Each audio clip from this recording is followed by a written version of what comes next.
pencher vers moi son oreille, et je le chanterai toute ma vie.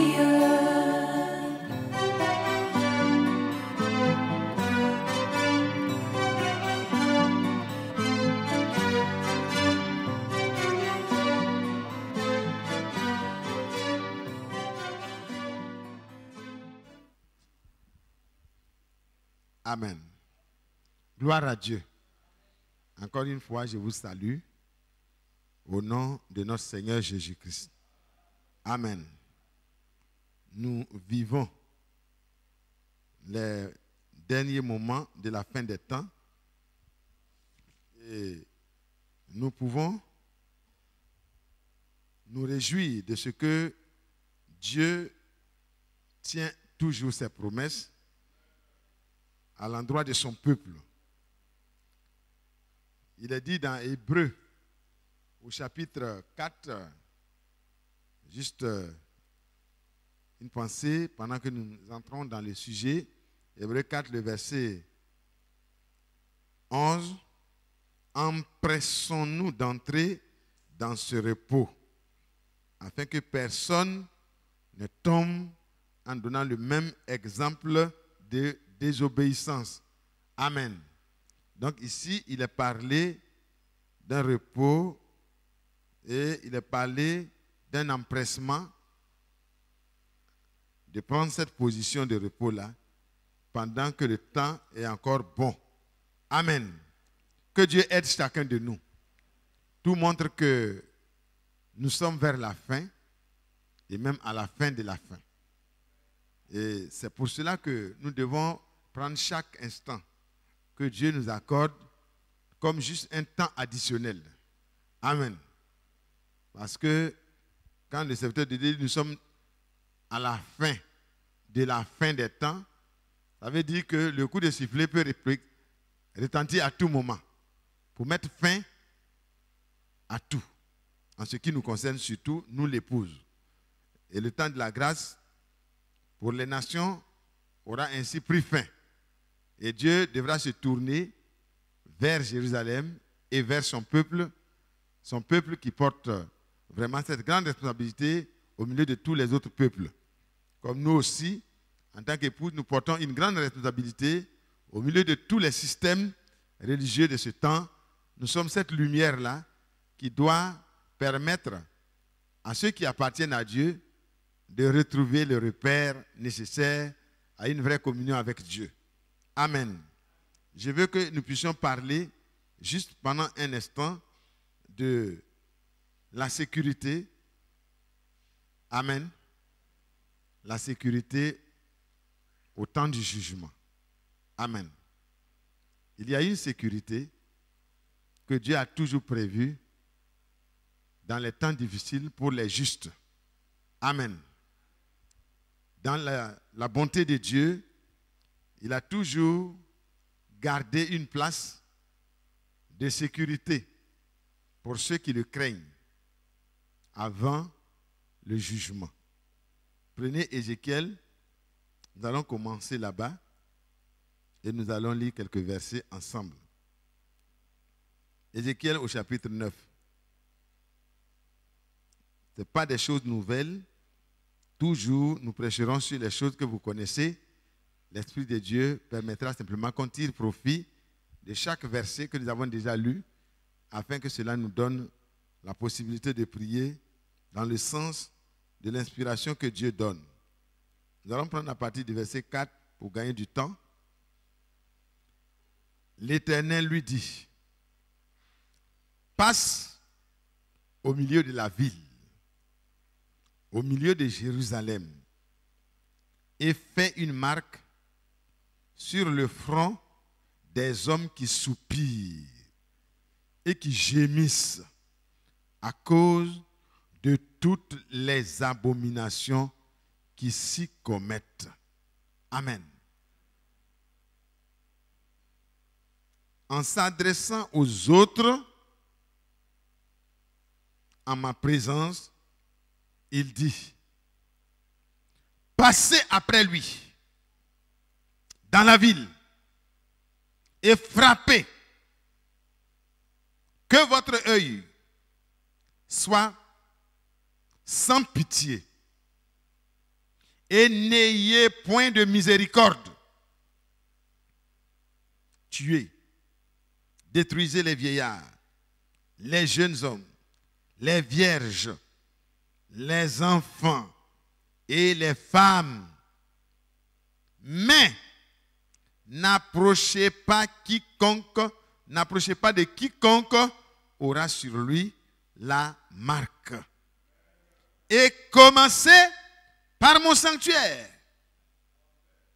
Ils commencèrent par les anciens qui étaient devant la maison. Amen. Gloire à Dieu.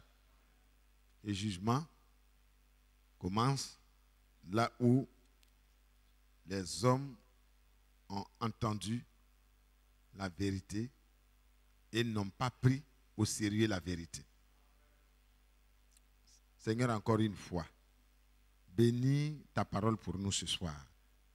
Les temps sont très, très avancés et nous voulons que tu nous donnes ta parole pour notre préparation. Des paroles d'avertissement, mais de consolation au nom de Seigneur Jésus-Christ. Amen. Gloire à Dieu. Donc ici, vous voyez que Dieu, il se souvient toujours de sa promesse. Dans Deutéronome 28, il a parlé. 29, il a parlé. Il a parlé au sujet de ceux qui vont garder la parole de Dieu, la bénédiction, le repos, le succès. Il a parlé aussi au sujet de ceux qui ne vont pas garder la parole de Dieu, le jugement et tout ce qui convient à cela. Et ici, dans Ézéchiel, Dieu ne s'adresse pas à tout le monde. Il s'adresse à la nation à qui il a adressé sa parole, qui porte une responsabilité. Et ce soir, nous n'avons pas l'intention de nous adresser à toute la population de Côte d'Ivoire. Le jugement de toutes les façons viendra sur toutes les nations. Mais ce soir, c'est pour vous et moi. C'est pour vous et moi qu'il est question de vérifier notre vraie position. Vous savez, ici, il a dit au verset 2, « Voici 6 hommes arrivèrent par le chemin de la porte supérieure du côté du septentrion. Quand la voix forte a dit, approchez, vous qui devez châtier la ville, chacun s'est approché avec son instrument de destruction. » Et c'était 6 hommes. Voyez? Il y avait au milieu d'eux un homme vêtu de lin, portant un écritoire à la ceinture, et il vint se placer près de l'autel. La gloire du Dieu d'Israël s'éleva du chérubin sur lequel elle était et se dirigea vers le seuil de la maison. Et il appela donc l'homme vêtu de lin, portant un écritoire à la ceinture. Et c'est là qu'il va donner des instructions. Il dit d'abord, passez au milieu de la ville. Passe au milieu de la ville, au milieu de Jérusalem, et fais une marque sur le front des hommes qui soupirent et qui gémissent à cause de toutes les abominations qui s'y commettent. Donc, un premier groupe doit être repéré. Parce que Dieu est juste. Ils étaient mélangés. Ils étaient dans la même ville. Peut-être même dans la même maison, il y avait plusieurs positions. Amen. Mais Dieu, il est juste. Soyez tranquilles. Dieu nous connaît. Il nous connaît. C'est nous qui devons maintenant nous examiner sérieusement. Parce que Dieu ne se trompera pas. Il ne se trompera jamais. Le jugement était déjà suspendu. Les instruments du jugement étaient déjà disponibles. Tout était prêt. Les 6 hommes se sont approchés. Mais il dit, attendez d'abord. Suspendez le jugement parce que j'ai ceux qui m'appartiennent. Vous vous souvenez de Sodome et Gomorrhe? Il a dit que Lot, le juste, tourmentait journellement son âme à cause de ce qu'il voyait comme abomination au milieu de cette ville dont il était un habitant. Lot n'est pas le type parfait de l'épouse. C'est bien Abraham. Mais dans le sens d'avoir été épargné, au moment où Dieu devait détruire, nous pouvons le prendre comme un exemple. Il soupirait, il gémissait. Son cœur n'était pas content à cause de l'homosexualité et de toutes les choses qui se pratiquaient dans Sodome et Gomorrhe. Il n'était pas d'accord. Et quand il a osé élever la protestation, ils ont dit, nous te ferons pire qu'à eux. On va te faire pire qu'à ceux que tu protèges là. Des beaux garçons comme ça sont arrivés, nous voulons les connaître. Et toi, un étranger, tu te permets de vouloir enfreindre à nos lois que nous avons établies, même si tu trouves que nos lois sont iniques, mais c'est nous qui les voulons comme ça. Si tu veux, va rejoindre ton oncle. Autrement dit, c'est là-bas que vous apprenez à être saint, paraît-il. Mais ici, là, c'est ce que nous voulons que nous faisons. Et si tu ne fais pas attention, nous te ferons pire qu'à ceux que tu protèges. Mais Dieu était là. Dieu est là. Et Dieu ne regarde pas à l'apparence. Il regarde au cœur. Pour voir les cœurs qui gémissent après la justice de Dieu. Les cœurs qui gémissent pour atteindre la sainteté à laquelle Dieu les a appelés. Vous ne pouvez pas forcément changer ceux qui sont autour de vous. Mais vous pouvez vous laisser changer aujourd'hui. La parole qui nous est apportée tout le temps ici, en différé ou bien en direct avec frère Franck, les prédications de frère Branham, tous les épîtres qui ont été écrits, toute la Bible qui est à notre disposition, la nourriture abondante que nous avons, frère, le but de Dieu, c'est que chacun de nous arrive à comprendre que c'est le temps de la grâce et se laisse transformer. C'est la parole de Dieu qui permet à un homme de voir clair dans un monde aussi obscur. Pour ne plus aimer ce qu'il aimait, pour ne pas aimer ce qui est normal au milieu dans lequel il vit, mais aimer ce qui est céleste que les autres ne perçoivent pas encore. Ici, il s'agissait d'Israël. Il s'agissait de Jérusalem. Et nous savons que nous tirons toujours vraiment des enseignements propres quand il s'agit de Jérusalem, quand il s'agit d'Israël. Parce que c'est l'élu du cœur de Dieu parmi toutes les nations. C'est à eux qu'appartiennent les alliances, les promesses et même le Messie. Amen.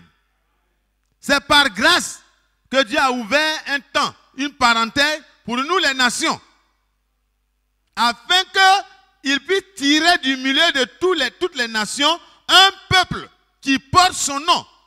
Mais aucun pays n'est le choix de Dieu en tant que nation si ce n'est pas Israël. Est-ce que vous comprenez? Suivez-moi bien. C'est clair. Il n'y a pas un pays païen qu'on peut dire que ce pays-là, il est Israël. Ce n'est pas vrai.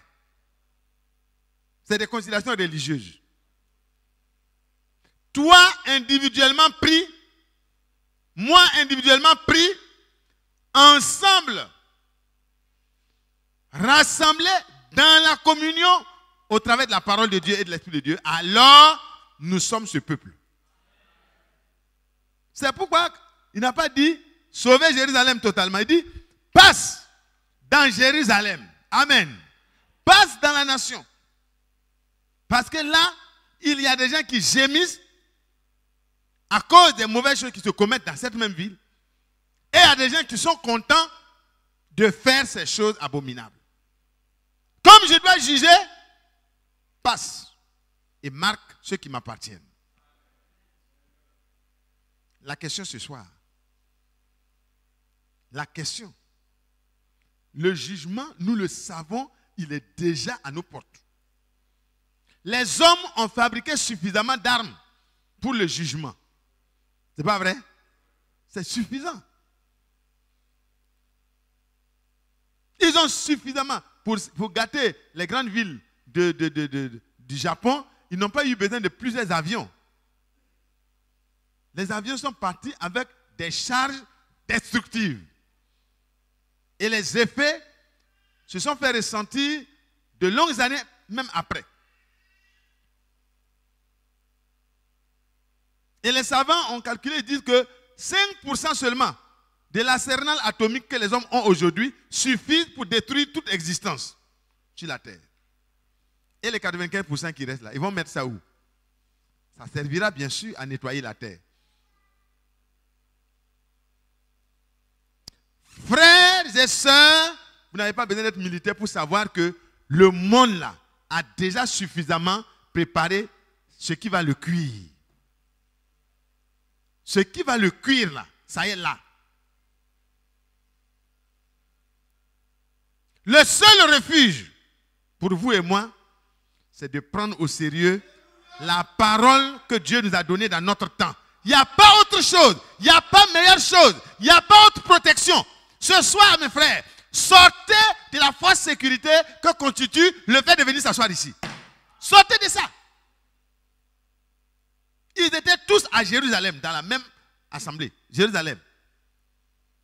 Mais Dieu dit, tu passes au milieu de toute cette grande assemblée de Jérusalem, mais tu marques le cœur de ceux qui, sous la direction de ma parole qu'ils ont accepté, ils ont accepté ma parole, ils ont gardé ma parole, ils ont ma parole dans leur cœur, ça les éclaire comme une lampe, comme une lumière. Et quand ils marchent, qu'ils voient les choses qui sont sales, leur cœur soupire, leur cœur souffre. Et c'est pourquoi ceux-là, il faut les marquer de ma marque pour que rien ne les touche. Alors toi, où en es-tu? Quelle est ta position? Où en es-tu? Ton cœur mauvais. Où en es-tu, frère? Où en es-tu, sœur? Vous qui me suivez en direct, vous qui êtes en ligne, où en êtes-vous? Vous pouvez être dans le plus beau des pays du monde. Si votre cœur n'est pas appliqué à la parole de Dieu, comme le cœur de frère Branham, comme le cœur de Paul, comme le cœur de Pierre, vous n'aurez pas part à la table. Ce n'est pas possible, frère. Il a dit, passe d'abord. Toi, passe d'abord et marque ceux qui m'appartiennent. Avant le jugement, Dieu qui est juste, il marque ceux qui lui appartiennent afin que lors du jugement, il ne soit pas touché. Pas même un seul cheveu de nos têtes ne peut tomber à terre. Parce que notre Père nous connaît. Mais il te connaît comment? Il te connaît comme quelqu'un qui garde sa parole. Prenez Jean chapitre 14. Jean 14. Parce que beaucoup pensent que quand on dit notre Père nous connaît là, c'est parce qu'on chante, c'est parce qu'on prêche, c'est parce qu'on fait tant. Non. Dieu n'est pas dans ça. Dieu ne s'arrête pas à ça. Il va plus loin. Alors vous voyez,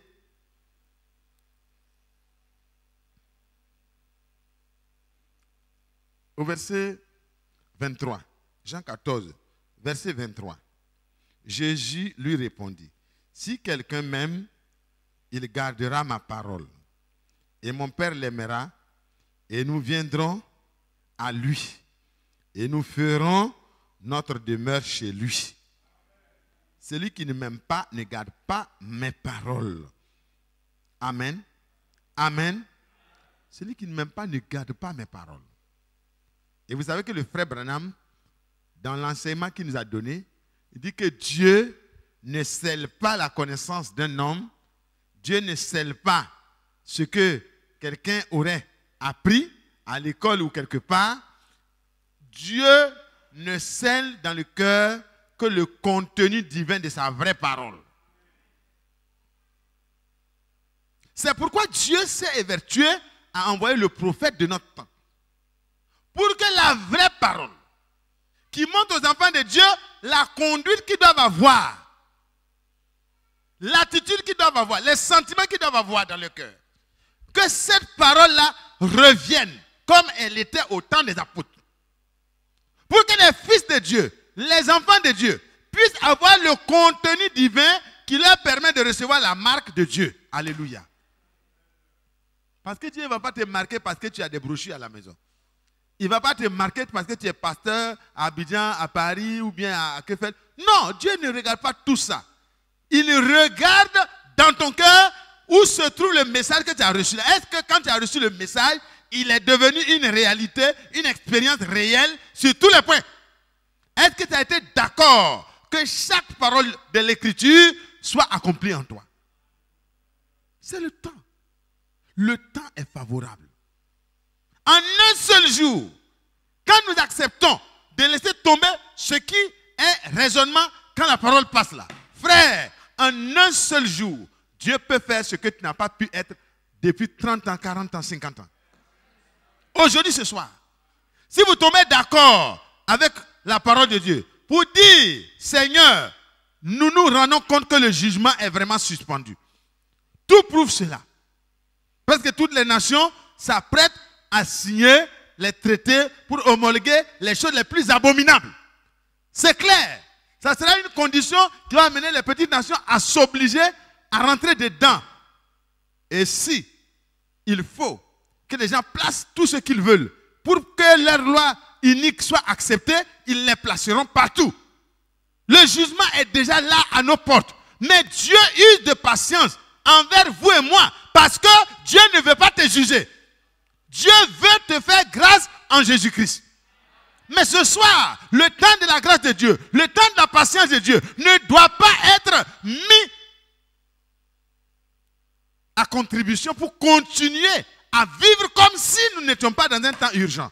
Nous sommes dans une extrême urgence. Frère, nous ne sommes plus dans le temps où il faut accumuler et disposer beaucoup d'enseignements dans nos bibliothèques. C'est le temps où chaque enfant de Dieu, pendant les réunions de prière, pendant les réunions de maison, doit se mettre à genoux et se dire, Seigneur, est-ce que je suis marqué?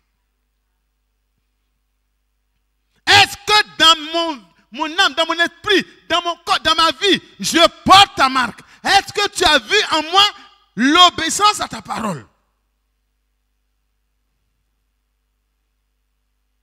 Il a dit, craignez.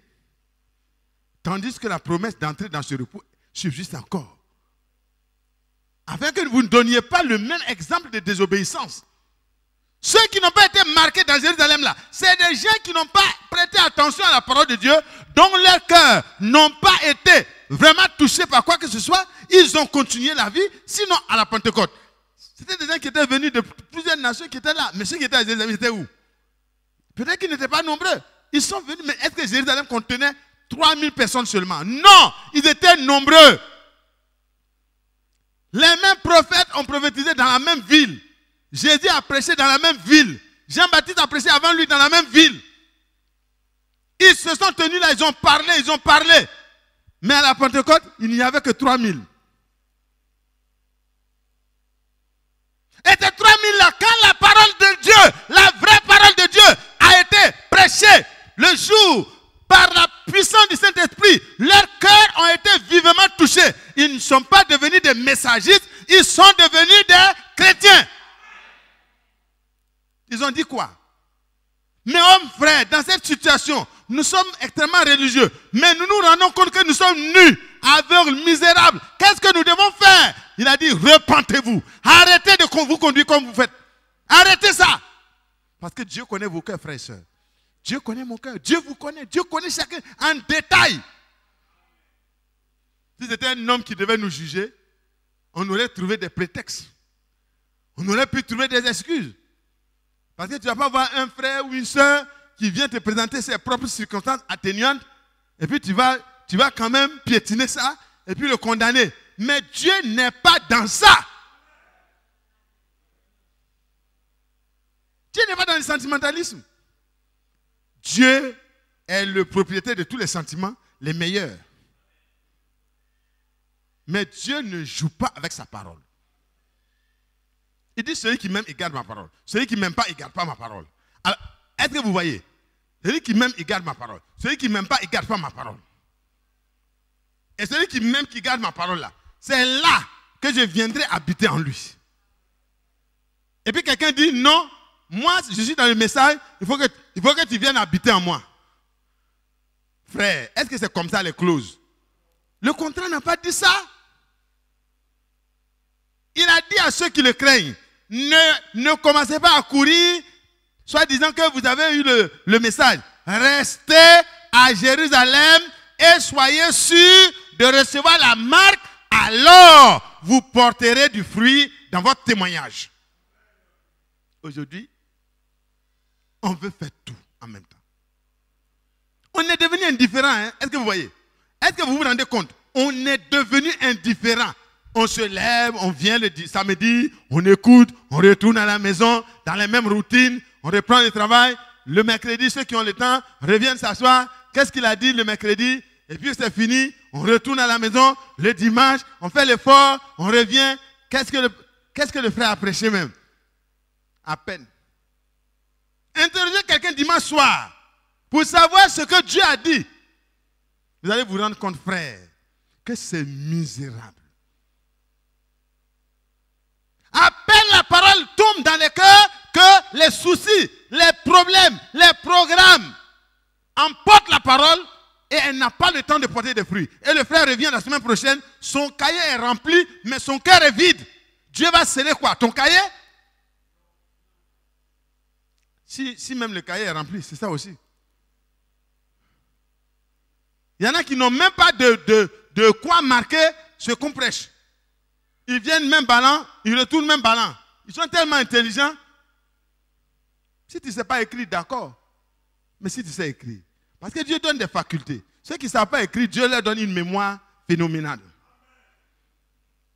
Et quand vous avez retenu aller à la maison, frère, mettez-vous à genoux. Mettons-nous à genoux. Disons à Dieu ce que tu viens de dire là. Sincèrement, je ne suis pas encore dedans. Maintenant, c'est ta parole. Tu ne joues pas avec ta parole. Tu ne fais pas de compromis avec ta parole. Avant le jugement, il y a la marque qui doit passer d'abord. Seigneur, je suis à quelque part du jugement. Est-ce que la marque est sur moi?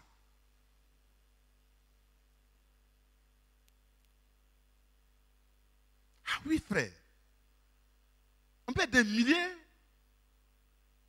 Mais attention. À l'examen, ils ne sont pas nombreux. Souvent, les examens à grand tirage, c'est des dizaines de milliers de personnes, parfois des centaines de milliers, si c'est pour l'entrée en 6e et autres. Ils sont très nombreux. Mais allez-y, au Master 1, Master 2, cycle d'ingénieur, en tout cas, toutes ces choses qui sont... Bon, allez au doctorat d'État, vous allez vous retrouver vraiment avec un petit nombre. Dans le filtre là, ce n'est pas tout le monde qui a pu garder tout. Mais vous et moi ne sommes pas prédestinés à nous arrêter à la licence dans les choses de Dieu. Alléluia. Nous sommes prédestinés par l'Esprit de Dieu, par la grâce de Dieu, à être au niveau le plus supérieur.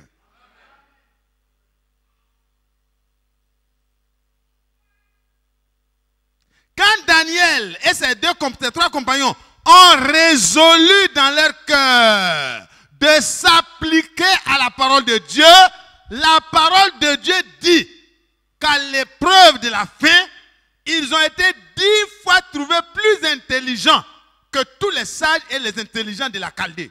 La puissance mondiale de ce temps. Ils étaient 10 fois plus intelligents. Ça veut dire quoi? Ça veut dire que Dieu était en eux. L'Esprit de Dieu était là et l'Esprit de Dieu leur donnait des réponses qu'aucun homme ne peut trouver. Ce n'est pas possible. Tandis que les magiciens étaient en train de pleurer, vraiment parce qu'on devait les mettre à mort, parce qu'il n'arrive pas à trouver le songe et son interprétation. Il dit, mais roi, même les plus durs n'ont jamais demandé à un magicien de trouver un songe qui a eu lieu quand il n'était pas là. Dis-nous le songe, ô roi, et nous t'en donnerons l'interprétation parce que nous avons la connaissance des interprétations. Le roi dit, si vous avez la possibilité de recevoir la révélation des interprétations, la même inspiration doit être capable de vous donner la connaissance du songe lui-même. Moi, Dieu est bon. Vous voyez, Dieu a permis que lui-même oublie. Ce n'était pas la méchanceté. Il a oublié le songe à son réveil. Il était terrorisé, mais il a oublié les détails du songe. Mais c'était gardé dans son subconscient. La copie était là. Alléluia. Et quand Daniel, après avoir prié avec ses amis, l'Esprit de Dieu lui a remis la chose dans la télévision de Dieu. Alléluia. Et Daniel regarde, il dit, voici, ô roi, sur ta couche, tu avais à cœur de connaître les choses qui vont se passer après toi et tout. Et voici, tu as vu dans ton rêve une grande statue qui s'est dressée. Et alors, ça t'a créé la frayeur. Et voici la composition de la statue. Et il a composé exactement les 4 grands empires qui allaient dominer le monde, depuis le règne de Nebuchadnezzar, en passant par le règne des Médo-Perses, en passant par le règne de l'empereur Alexandre le Grand, l'empire grec, et en terminant par le règne de l'empire romain dans la première phase avec les Césars et dans la dernière phase avec les pays européens unifiés. Frères et sœurs, c'est Dieu seul qui est le maître des temps et des circonstances. Il peut le révéler à ses enfants et il nous a révélé ce qu'il doit faire. Ce qu'il doit faire, c'est qu'il va détruire ce monde. Il va détruire en commençant par les religieux. Mais vous et moi, nous sommes la réserve de Dieu. Dites Amen. Vous avez peur ou bien? Nous sommes sa réserve. La réserve fédérale d'en haut. Alléluia. On ne touche pas à ça. Et c'est ainsi que le Seigneur, il prend vraiment soin de ceux qu'il aime et qui gardent sa parole. Prenez Matthieu. Matthieu 3. Avertissement d'abord. Verset 8. Produisez donc des fruits dignes de la repentance. À ceux qui viennent à Dieu, à ceux qui croient le message qu'il a envoyé par son prophète. Jean-Baptiste nous dit par le Saint-Esprit, vous qui croyez au message, produisez des fruits dignes de la repentance. Ce soir-là, frères, sœurs, il ne suffira pas de vous inscrire régulièrement à toutes les réunions. Ça ne suffit pas du tout. Ça ne touche pas Dieu. Quoi que ce soit déjà bon. Produisez quoi? Des fruits qui sont dignes de quelqu'un qui regrette sincèrement, qui regrette profondément sa mauvaise conduite dans son foyer, dans sa maison, dans son service, dans sa vie. Ça, c'est chaque détail. Vous devez passer ça au peigne fin. Il n'y a rien à cacher. Tout est nu et à découvert aux yeux de celui à qui vous devez rendre compte. Alors, il n'y a rien à cacher. Frère, pendant que nous serons à genoux, passe en revue tout ton cœur devant Dieu. Demande à Dieu. Ce qui ne te plaît pas à moi là, Seigneur, mets ça à nu et permets-moi d'être séparé de cela. Ce n'est pas possible, frère, que nous soyons comme si il y a plein de choses qu'il faut poursuivre en même temps. Non! La fin de toutes choses est proche. 1 Pierre 4, verset 7. Soyez donc sages et sobres. 1 Pierre 4, le verset 7. Soyez donc sages et quoi? Et sobres. Le chrétien, il ne court pas après tout. Il se laisse conduire.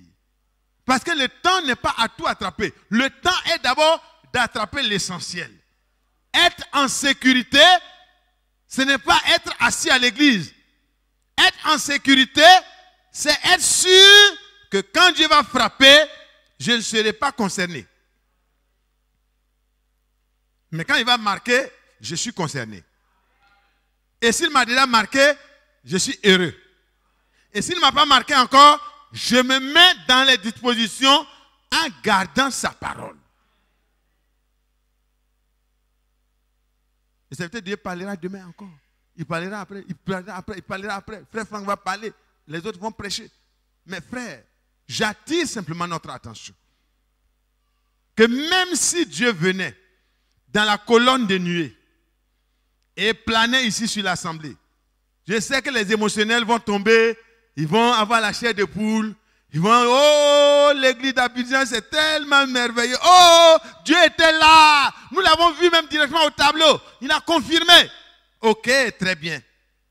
Mais après ça, qu'est-ce que tu es devenu? Qu'est-ce que tu es devenu, frère et soeur? Qu'est-ce que tu es devenu? Parce que ce n'est pas ça qui va t'épargner le jugement. Ça ne t'épargnera rien. Au contraire, ça va te rendre encore plus responsable. Et donc le verset dit, au verset Hébreux 4, verset 11, comme nous avons lu, empressons-nous donc d'entrer dans ce repos. Empressons-nous. Ça veut dire qu'à partir de ce soir, quand tu vas te mettre à genoux, mon frère, ma soeur, tes programmes supplémentaires là, il faut mettre fin à ça. Il faut prendre ça comme l'essentiel. La parole de Dieu, est-ce qu'elle est vivante en moi? Est-ce qu'elle est appliquée en moi? Est-ce que dans les détails que les frères ne connaissent pas, mais que moi, Dieu m'a permis de connaître par rapport à ma propre vie, est-ce que tout est en ordre? Ne continuons pas à trouver des excuses pour tout ce que nous faisons et qui n'est pas juste. Arrêtons. Ce n'est pas ton mari qui va rendre compte pour toi. Ce n'est pas toi qui rendras compte pour son mari. Chacun ira devant Dieu en tant que responsable de ce qu'il a entendu. Il n'a pas dit allez marquer les familles par famille. Non. Marquez ceux qui soupirent. Marquez ceux qui pleurent, qui gémissent. Parce que dans leur cœur, qu'est-ce qu'ils voulaient? Ils veulent que la parole de Dieu soit respectée dans le milieu où ils vivent. Parce qu'eux-mêmes sont déjà prêts. Et quand Dieu voit ça, il dit oui, cette personne-là, je sais que tout ce qu'elle apprendra, comme étant ma parole, elle prendra ça. Ce qu'elle a déjà compris, elle a pris. Mais tout ce que je vais lui révéler, elle va prendre. Alors je n'attends pas, je la marque, je la mets en sécurité. Et Dieu nous dit, pendant que Israël traversait toutes ces périodes-là, ils ont reçu la bonne nouvelle. La bonne nouvelle était qu'ils doivent entrer dans cette terre de repos, dans cette terre où tout est déjà préparé. Des vignes qui n'ont pas planté, qui sont à leur disposition. Tout était là. Des villes qui n'ont pas bâti. Du lait et du miel, tout était déjà là. Ils sont allés même, ils ont vu, ils ont pris les prémices, ils ont regardé, ils ont dit c'est vrai. C'est pas la pensée, c'est vrai, c'est réel. Frères et sœurs, quand Dieu a envoyé Frère Branham, est-ce que des mains n'ont pas poussé? Est-ce que des cancers ne sont pas tombés? Est-ce que des aveugles n'ont pas vu? Est-ce que des étropiés n'ont pas trouvé le pied? Est-ce que des morts ne sont pas ressuscités? Est-ce que le royaume de Dieu n'est pas vrai? Le royaume de Dieu est vrai. Et Dieu veut te marquer de son sceau parce que bientôt, il en finira avec ce système. Ne restez pas indifférents au programme de Dieu. Les gens se battent à gauche, à droite, pour des futilités. Mais aujourd'hui, la chose la plus importante, c'est qu'est-ce que tu fais de la parole de Dieu. Dieu n'a rien à faire avec tes milliards. Dieu n'a rien à faire avec tes millions. Dieu n'a rien à faire avec les choses qui appartiennent à César. À César, ce qui est à César. Mais Dieu veut loger dans ton cœur.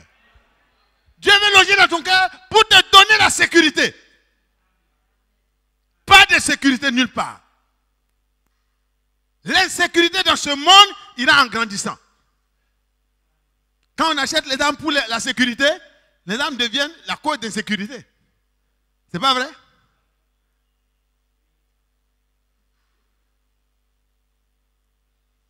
Alors, qu'est-ce qui va t'amener la sécurité?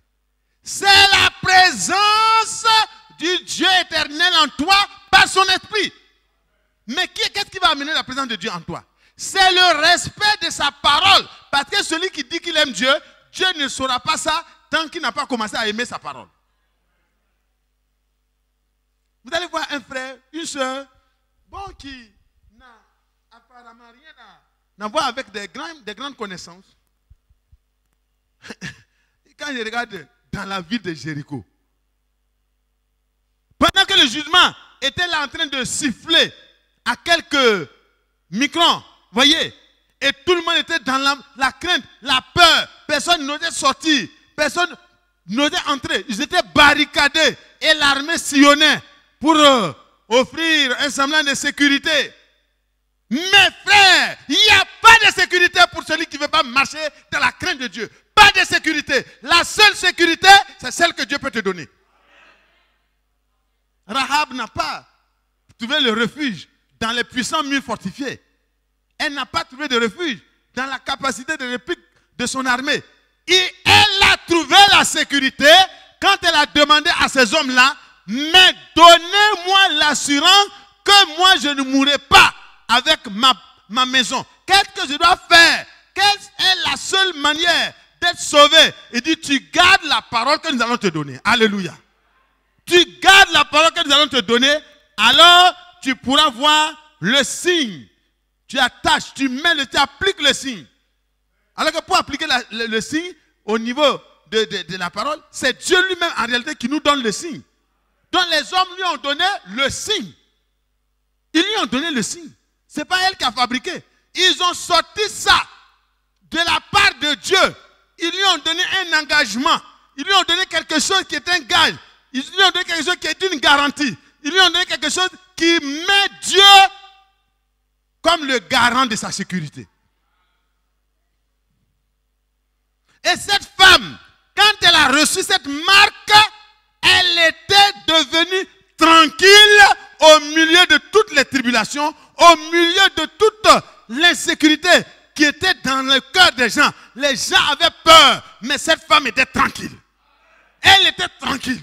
Elle savait en qui elle espère. Les gens pouvaient dire, mais qu'est-ce qui te fait croire que toi tu peux t'en sortir? Les gens se rapprochent. Ils sont même en train de tourner autour de la ville. Et tout le monde a peur. Et tout le monde ne mange plus. Mais dans ta maison, les gens mangent. Qu'est-ce qui se passe? Elle dit, nous avons reçu la parole de l'heure. Nous l'avons mise en application. Et nous avons reçu le signe. Et nous l'avons appliqué. Alléluia! Alléluia! Elle dit, mais qu'est-ce que ton signe par rapport au jugement qui est suspendu? Il dit, celui qui m'a donné le signe, il me l'a donné de la part de son Dieu. Son Dieu reconnaîtra le signe. L'ange du jugement, c'était Josué. Il va reconnaître le signe que ces hommes ont donné. Rahab, ta sécurité est menacée. Il dit non. Ma sécurité est plus que toute la sécurité que le monde peut offrir. Pendant que les murs tombaient, là où Rahab était debout. Qui a séparé les murs? Sa maison était bâtie dans la muraille. Dieu a coupé les fers, même s'il y avait des gros fers qui reliaient. Dieu a coupé ça. Il a fait tomber le reste. Et Josué a dit, tu files tout droit dans la maison de cette fille de Dieu. Alléluia. Que les gens pouvaient appeler prostituée hier, avant-hier. Mais aujourd'hui, c'est la princesse qui mérite toute la protection de Dieu depuis le ciel. Elle méritait ça. Quel a été le signe? Quelle a été la chose qui a touché le cœur de Dieu? C'est le fait qu'elle a reconnu la justesse du jugement sur Jéricho et la grâce de Dieu qui lui était donnée par la parole de Dieu. Frères et sœurs, que Dieu nous aide. Retournons. Matthieu, nous étions en train de lire. Voyez, un prédicateur qui n'est pas tranquille comme moi là, Ça fatigue un peu. Mais que Dieu vous bénisse. Produisez donc des fruits dignes de la repentance. Matthieu 3, verset 8. Ne prétendez pas dire en vous-même, nous avons Abraham pour père. Car je vous déclare que de ces pierres-ci, Dieu peut susciter des enfants Abraham. Nous n'avons pas Abraham seulement pour père. Parce que les vrais croyants ont Abraham aussi pour père. Mais on va dire, nous avons le messager. Le frère Branham est notre messager. Élie promis. Malachie 4, 5, 6. Et puis on cite encore d'autres versets. On ajoute Matthieu 17, 11. Marc 9, tant. Et puis on trouve, on a encore en plus Matthieu 24, 45 à 47. Pour que nous soyons. Tout ça c'est bien. Mais il dit, ne prétendez pas. Ne restez pas dans des prétentions. Il faut posséder ce qui a été déposé par ces hommes. Parce qu'il est dit que la promesse n'a pas été faite seulement à Abraham, mais à ceux qui croient comme Abraham. Alléluia. Alléluia. Vous n'êtes pas content? Vous n'êtes pas content? La promesse que Dieu a faite là, il ne l'a pas faite à Abraham seulement, mais à ceux qui croient comme Abraham. Dieu n'est pas engagé envers quelqu'un parce qu'il est sorti des reins d'Abraham. Mais parce qu'il a la même foi qu'Abraham, alors Dieu est engagé envers lui. Qu'il soit sorti des nations, qu'il soit sorti d'Israël, c'est ça qui l'engage. Ce soir, mon cher frère, ma chère soeur, ne reste pas à des prétentions. Ne prétendez pas en vous-même. Ça se passe dans le cœur. Pendant que je parle, quelqu'un peut être assis ici en prétendant. Frère, ça fait très longtemps que je suis dans ce message. J'ai connu le message avant toi. Moi là, je connais le message avant toi. Qu'est-ce que tu es en train de me dire? Moi, je suis en sécurité. Ok. Mais si ta sécurité est superficielle, ce n'est qu'une prétention, alors tu cours le risque de subir la colère de Dieu. C'est pourquoi arrête-toi, détourne-toi et viens vers le Seigneur. Parce que le temps de la grâce, c'est le temps où Dieu reçoit encore, échange et transforme. Rahab n'a pas eu besoin de plusieurs siècles au milieu d'Israël. Il n'a même pas eu le temps d'assister à une réunion de prière en dehors du jour où elle a reçu le message. Alléluia. Le jour où elle a reçu le message, c'était fini. Elle s'est tellement agrippée comme un enfant à sa mère. Alléluia. Elle dit, je ne vous laisse pas partir. C'est vous qui avez la parole de la vie. Et nous avons cru. Et nous avons connu. Alléluia. J'ai connu, j'ai compris. Je sais que c'est ça qui est vrai. La vie ne se trouve pas ailleurs. C'est dans ce que vous allez dire là. Donc dites-moi comment je dois être sauvé. Ah non, je ne vous laisse pas dormir. Donc quand tu ne laisses pas quelqu'un dormir, est-ce que toi-même tu dors? C'est vrai. Hein, Madame Yagoni? Quand tu ne veux pas laisser Dieu dormir, toi-même tu ne dors pas. Jacob dit non, moi je ne peux pas affronter le jugement qui est devant moi là. Je veux que tu me bénisses. Si tu m'as béni, je sais que là-bas, les choses vont se régler. Il était accroché à dire, ah, je ne sais pas si c'est toi l'Éternel, mais en tout cas, je sais que tu es un saint. Tu es venu à ma rencontre là. Je ne te laisse pas. C'est au moment où la séparation devait se faire qu'il s'est rendu compte qu'il était en train de lutter avec Dieu. Il ne savait pas, hein? C'est un homme qui est apparu, un homme, et tout, il s'est agrippé. Frère, si tu as entendu le vrai message, ton âme doit s'agripper jusqu'à ce que tu reçoives la marque de Dieu et que tu sois assuré dans ton âme que la sécurité éternelle est garantie en toi. Je ne souhaite pas que ce soir, on perde du temps dans les petits sujets. J'ai problème, j'ai mal à la... Ton corps, de toutes les façons, si le Seigneur tarde à venir, nous tous on va rentrer dans la tombe. Il y a une maladie qui va finir par nous emporter un jour. Si ce n'est pas une maladie, en tout cas, le cœur va s'arrêter. Tu peux ne pas passer par une maladie, tu es assis, et puis Dieu arrête le souffle. Pas, c'est fini. Ferme le robinet, et puis hop, clou, clou, clou. On dit, Mathias, il était assis, il a causé, et puis on a mangé ensemble, et puis juste je suis parti, on me dit qu'il est parti.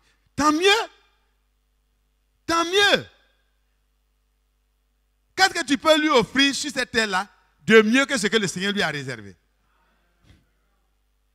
Mais le vrai problème, c'est de savoir, est-ce que tu as reçu la marque de Dieu maintenant? Parce que ce n'est pas une réunion où on va rassembler les gens, bon, et puis le train va venir pour les prendre pour la destination ciel, ou bien c'est un cargo qui va venir et puis dire, bon, les frères, on va faire l'appel, frère Sokoyi, tu montes, frère Mathia, tu montes, frère Tant, tu montes. Non, Dieu connaît déjà chacun en détail. Et ce n'est pas un appel comme ça. Que Dieu nous bénisse. Que Dieu nous bénisse. Ne prétendez donc pas, frère, ne restez pas dans les prétentions. Car je vous déclare que de ces pièces-ci, vous avez des gens parfois que vous méprisez, des gens qui ne sont pas encore dans le message. Vous les regardez, oh, ils sont dans le système. Ils sont dans les systèmes. Ils sont encore à la rue Princesse. Vous en êtes là. Nous, on est dans le message de l'heure. Et puis, ne prétendez pas. Ne vous moquez pas des autres. Parce que le temps est au jugement personnel.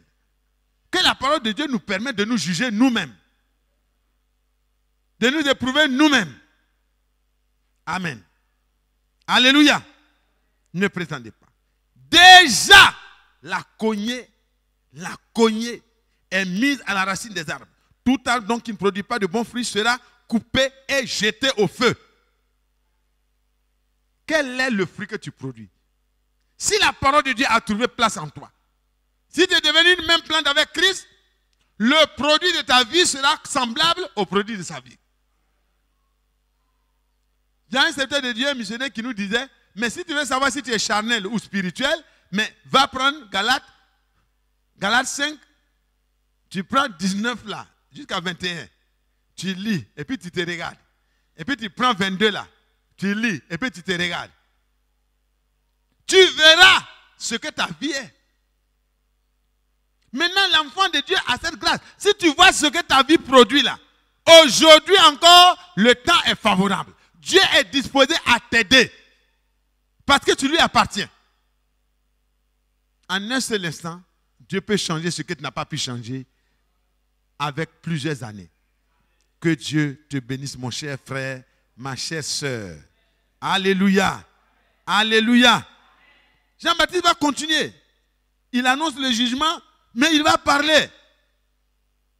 Moi, je vous baptise d'eau pour vous amener à la repentance, pour que vous échappez au jugement. Alléluia.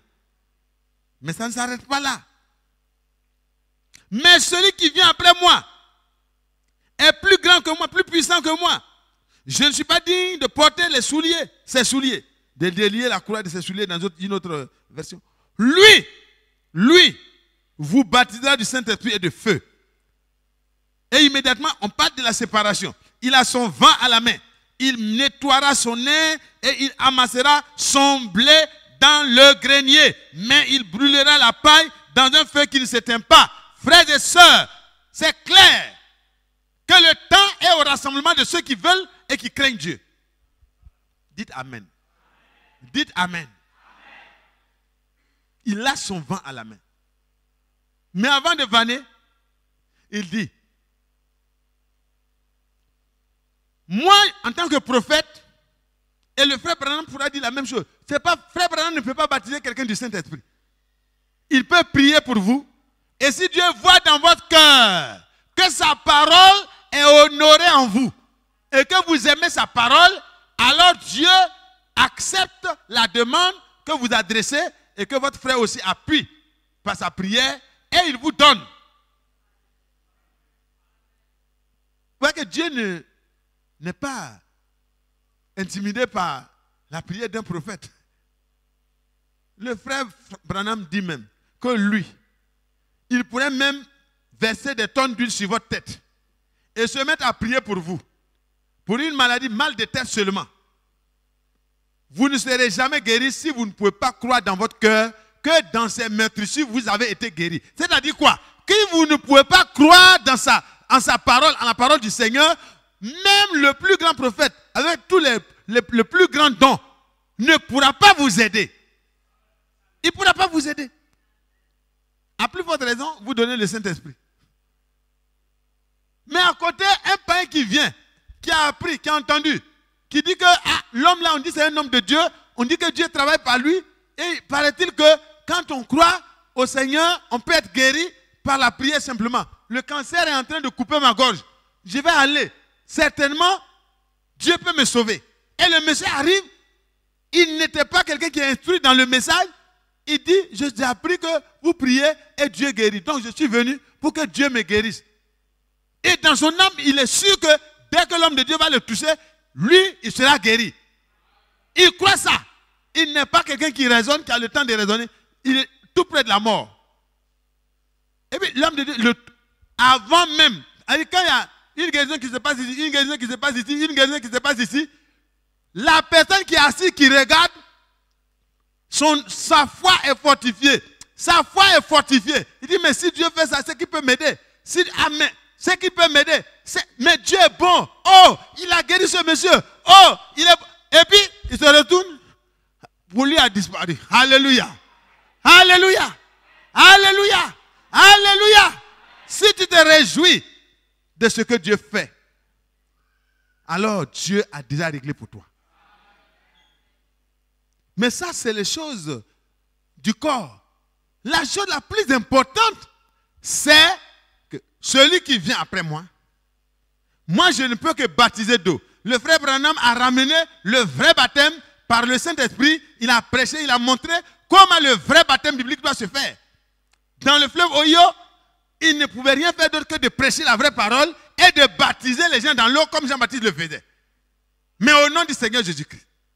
Parce qu'il avait vraiment la vraie révélation telle que les apôtres l'avaient.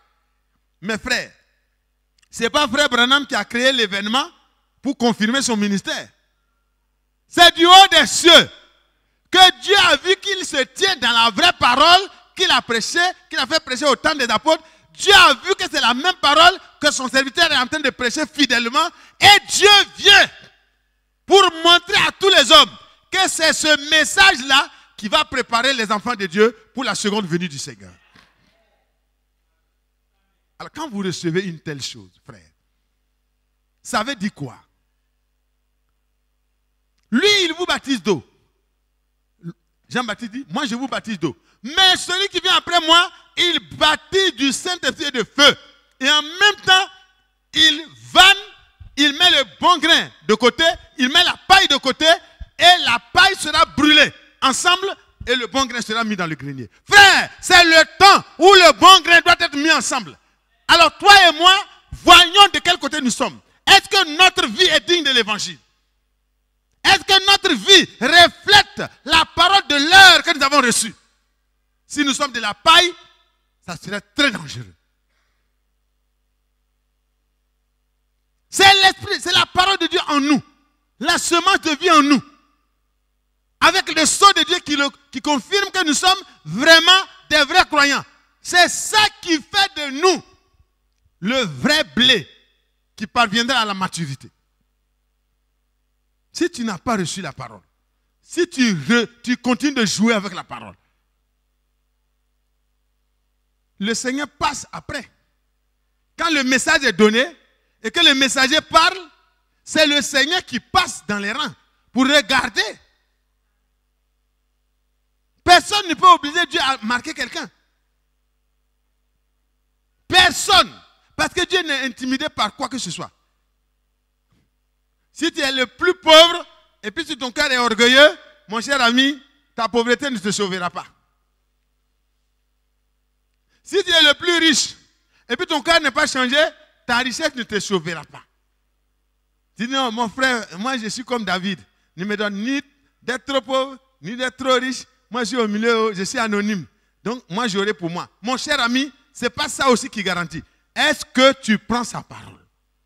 Il faut prendre sa parole au sérieux maintenant. C'est pourquoi quand nous allons nous mettre à genoux, ne regarde pas ton frère, ne regarde pas ta soeur, ne regarde pas ton mari, ne regarde pas ton épouse, ne regarde pas ton enfant. Ne te laisse plus intimider par ce qui se passe autour de toi. Le cas difficile là, ce n'est pas l'autre. C'est toi qui es le cas difficile. Ah, c'est toi qui dis que tu vas aller au ciel. Tu vas aller au ciel. On ne va pas en avion. On ne va pas avec fusée. Hein? On ne va pas avec l'argent, on ne va pas avec l'or, on ne va pas avec le pétrole. On va avec la foi confirmée. Si Dieu confirme ta foi, tu auras tous les éléments pour partir. Alléluia. Élie était en train de marcher. Et Élisée, j'ai parlé de ça à Benjamin. Élisée, on dit, arrête-toi, reste là, je m'en vais. Il dit, je ne m'arrête pas. Je ne me sépare pas de toi, ton pied, mon pied. Il dit, mais reste ici à Bethel. Il dit, non, je ne m'arrête pas. Reste ici à Jéricho, je ne m'arrête pas. Reste ici. Et puis finalement, ils sont devant le Jourdain. Il dit, ah, bon, voilà. Je m'en vais, je serai enlevé. Et puis les autres sont venus, ils ont dit, ah, sais-tu que ton maître sera enlevé? Il dit, je le sais, taisez-vous. Il avait un objectif. Il a quitté son champ, il a quitté ses labours, il était là. Je n'ai pas dit de quitter votre travail. Hein. Amen. Restez dans votre travail, mais que votre cœur ne s'attache pas à votre travail.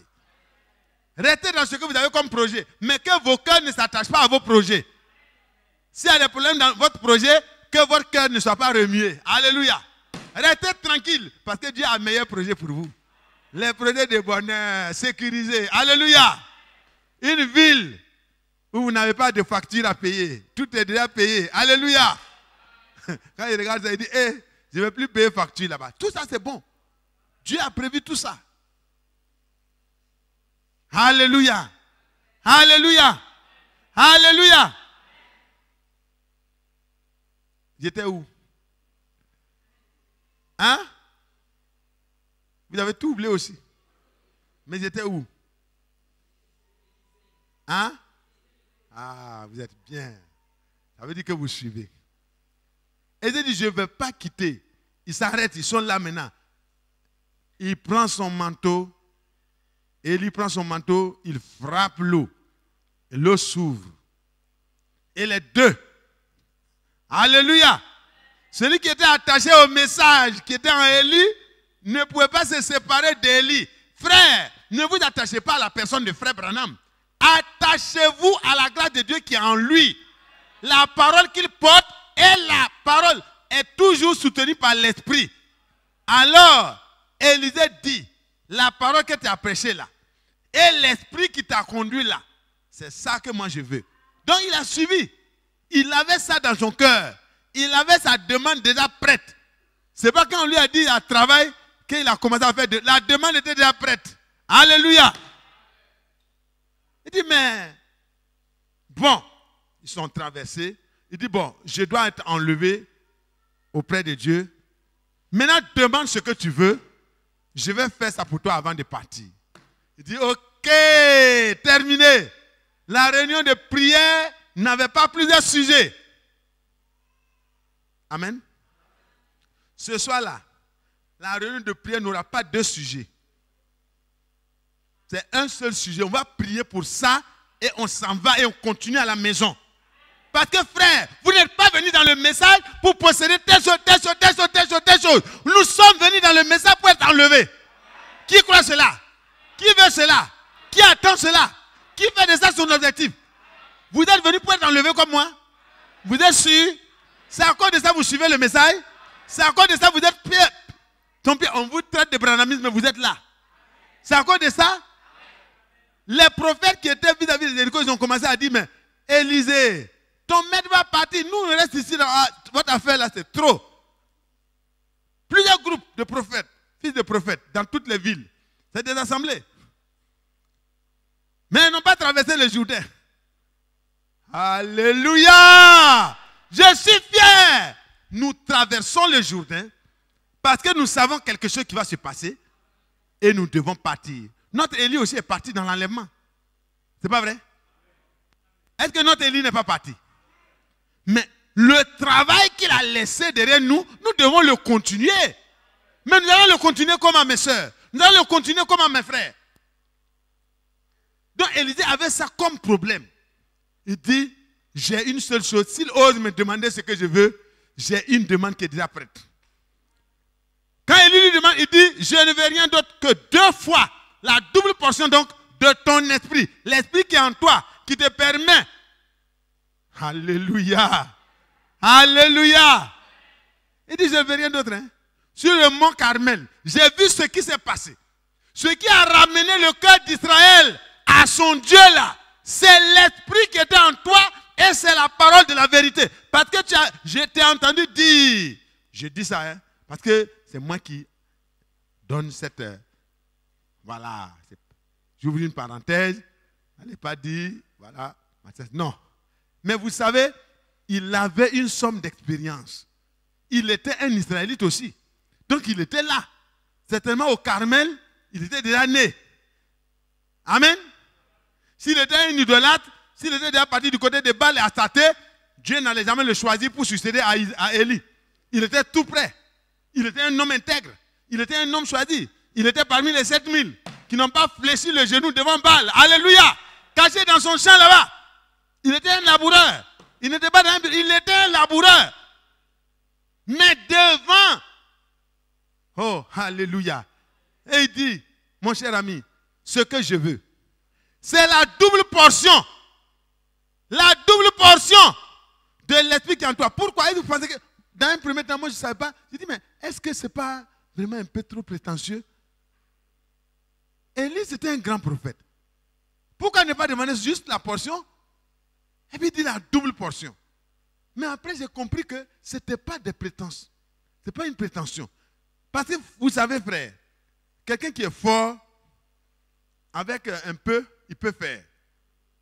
Mais quelqu'un qui est très faible, alléluia, ça veut dire qu'il se sentait tellement petit devant le travail qu'il attendait qu'il voulait qu'il s'assure qu'il pourra faire autant qu'Élie. Donc, Seigneur, donne-moi, parce que la puissance qui a ramené Israël, et puis tout ce peuple-là s'est mis à terre, le visage contre terre, et ils ont commencé à dire, c'est l'Éternel qui est Dieu. C'est l'Éternel qui est Dieu. Ce n'est pas un long enseignement. C'était le retour à la parole originelle. Et quand ils ont fini de recevoir cet enseignement par la restauration de l'autel et tout, amen, il y a eu la preuve, la confirmation surnaturelle de Dieu. Et Élisée a dit, voici ce qu'il me faut. La vraie parole en moi et la confirmation surnaturelle de Dieu, mais dans une double portion, parce que je suis trop petit par rapport à Élie. Élie dit, ce que tu demandes là est trop fort. C'est assez difficile. Mais si tu me vois partir, au moment où je m'en vais, alors, cela t'arrivera. Sinon, cela ne t'arrivera pas. Mais qu'est-ce qu'il attendait? Il était certain. Il était certain parce que Dieu l'avait appelé. Dieu l'avait appelé à continuer le travail. Et Dieu t'a appelé, toi et moi, à continuer le travail. Les œuvres que j'ai faites, vous les ferez aussi, mais en plus grand nombre, parce que je m'en vais au Père. Le prophète a fini son travail. Il a confirmé que Dieu est vrai dans son temps, mais toi et moi, nous devons continuer ce travail pour que Dieu puisse montrer à la terre la dernière chose, le dernier témoignage au milieu de cette confusion religieuse que les gens créent autour de nous. La grâce de Dieu est sur toi. La bénédiction de Dieu est prête à descendre en abondance sur toi. Oublie tes nombreux besoins. Oublie tes nouveaux problèmes. Oublie tes anciens problèmes. Il y a un seul problème qui est suspendu sur ta tête. Recevoir la marque de Dieu. Celui qui accepte la vraie parole de Dieu, Dieu le marque. Celui qui refuse d'accepter la parole de Dieu, la bête le marque. Que veux-tu? Que veux-tu? Cherchez premièrement le royaume et la justice de Dieu. Et tout le reste, ce monde n'est pas chez moi. Alléluia. Je ne suis juste qu'un passant. À l'aéroport, on ne prend pas tout. Alléluia. Que Dieu vous bénisse. Je suis vraiment fier de la vocation que Dieu nous a réservée. Nous allons nous mettre à genoux. Je vous ai dit qu'il y a un seul sujet. Amen.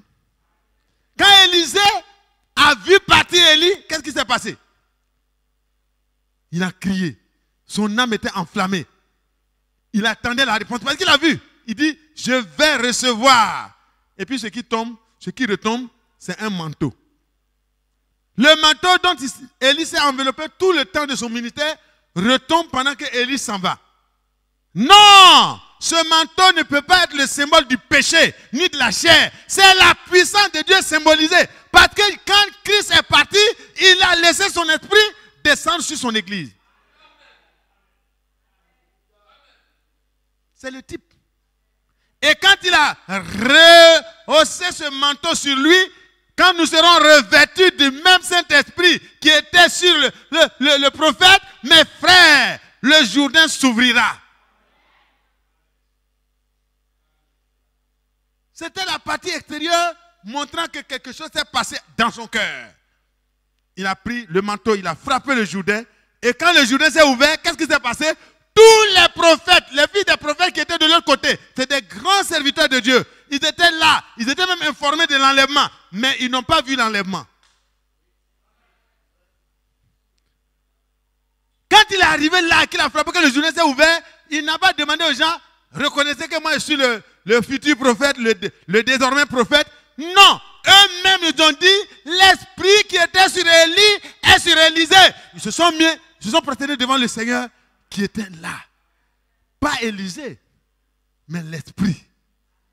Alors frère, le monde reconnaîtra que nous sommes au Seigneur. Si l'esprit du Seigneur vient sur toi et moi, et que l'amour du Seigneur peut se découler de nos cœurs, pour ouvrir nos cœurs et nos bras à tous ceux qui sont égarés, à tous ceux qui sont perdus. Alléluia! Nos cœurs saigneront. Parce que nous voudrons que tous reconnaissent que Jésus est Seigneur. Et si quelqu'un est malade, Dieu lui accordera sa guérison. Si quelqu'un est possédé, par toi, Dieu lui donnera la liberté. Si quelqu'un est égaré, par toi, s'il appartient à Dieu, il sera ramené à la vérité. Parce que l'esprit qui était sur Élie a ramené le cœur d'Israël de l'égarement, de balbutiement. Ils sont revenus pour reconnaître qu'il y a un seul Dieu, c'est leur Dieu, le Dieu d'Israël. Alors ce soir, tu n'as pas besoin de beaucoup d'arguments. Paul pouvait dire que ce n'est pas par des discours persuasifs, ni par une supériorité de langage, qu'il prêchait l'évangile, mais c'est par la démonstration d'Esprit Saint et de puissance. Frères et sœurs, nous avons besoin de rendre témoignage parce que c'est notre vocation. Il a dit, allez par tout le monde, parlez de moi, prêchez la bonne nouvelle, dites aux hommes de reconnaître que le salut ne se trouve qu'en moi. Alors, comment pourrons-nous accomplir cette mission sans ce qui a été à l'origine de la vraie mission? Ils ont attendu, ils ont reçu la marque. Et quand ils sont partis, les hommes pouvaient les reconnaître comme ayant été avec Christ. Amen. Qu'ils nous reconnaissent ainsi. Ils ont dit qu'on sait que ce n'est pas des gens qui sont instruits. Ils n'ont pas appris beaucoup de choses. Mais on ne peut pas contester que ces hommes ont été avec Christ. Parce que le même Saint-Esprit, la même parole, la même compassion, le même comportement, la même vie, le même fruit était porté par eux. Que la grâce du Seigneur repose sur chacun de nous. Mettons-nous à genoux. Un seul sujet pour aujourd'hui. Que le Seigneur parle au cœur de chacun. Pour que vous sachiez qu'est-ce qui ne va pas. Là où il faut mettre de l'ordre, pleure sur toi. Reconnais ta misère. Que tes projets, tes programmes soient confinés dans un seul projet. Ce soir. Et à partir de ce soir. Les autres choses, Dieu est prêt à te donner. Si tu as dans le Saint-Esprit, crie au Seigneur, remplis-moi. Parce que la moisson est vraiment grande. Le travail est très grand. Le témoignage doit être rendu sans complaisance.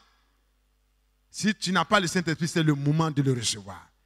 Si l'obéissance à la parole n'est pas en toi, alors le repos n'est pas possible. Alors demande au Seigneur, rends-moi obéissant désormais. Prions ensemble, crions au Seigneur. Chacun pour soi.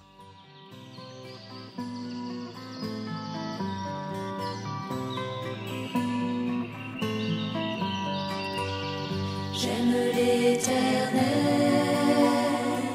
car il entend ma voix. Il a penché